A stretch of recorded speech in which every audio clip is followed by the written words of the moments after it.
तुर्की और शाम में आने वाले शदीद ज़लज़ले के नतीजे में अब तक तकरीबन 25,000 के करीब जाँ बहक, जबकि हजारों जख्मी और लाखों लोग मुतासिर हो चुके हैं। नुकसान का तखमीना अभी दुरुस्त तौर पर लगाना मुमकिन नहीं।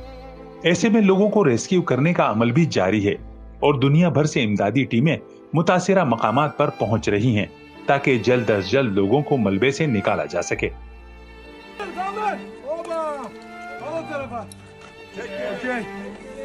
अफवाजी पाकिस्तान के दस्ते समेत अल खिदमत फाउंडेशन के रजाकार भी इंतहाई सर्द मौसम के बावजूद जफाकशी से रेस्क्यू के अमल में लगे हुए हैं।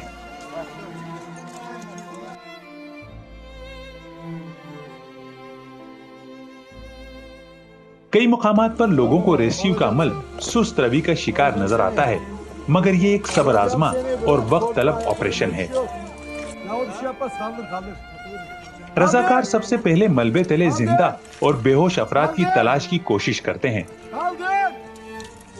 हसास नौयत का यह अमल सब्र आजमा और इंतहाई महारत का मुतकाजी होता है, जिसमें इमारत के स्ट्रक्चर की मालूमात और मलबे तले होने वाली नक्लो हरकत और आवाज को सुना जाता है। रजाकारों के लिए मखसूस लिबास और कई किस्म के आलात भी दरकार होते हैं। इस तलाश के अमल में तरबियत याफ्ता कुत्तों की मदद भी ली जाती है। मुकम्मल तौर पर तबाह इमारतों में लोगों की तलाश का अमल दूसरे मरहले में किया जाता है। इमदादी कार्रवाइयों के दौरान कई मुकामात पर जिंदा बच जाने वाले अफराद और बच्चों को बहिफाजत निकाला भी जा चुका है।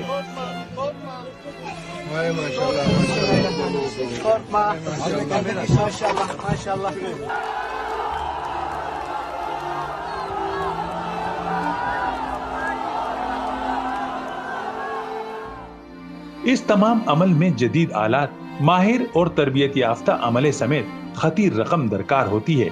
जिंदा बच जाने वाले बेघर अफराद के लिए खुराक, रिहाइश और तिब्बी सहूलियात की फराहमी भी बड़ा मसला होता है, जिसके लिए बैरूनी तौर पर माली इमदाद समेत रजाकारों की भी अशद जरूरत होती है।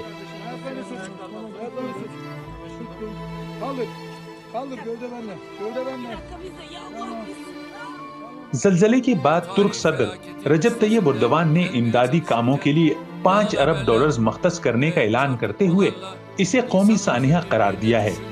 उन्होंने इमदादी कामों में दुश्वारी का भी इजहार किया और मुतासिरा शहरों में 3 माह के लिए हंगामी हालत नाफिज करने का भी ऐलान किया है।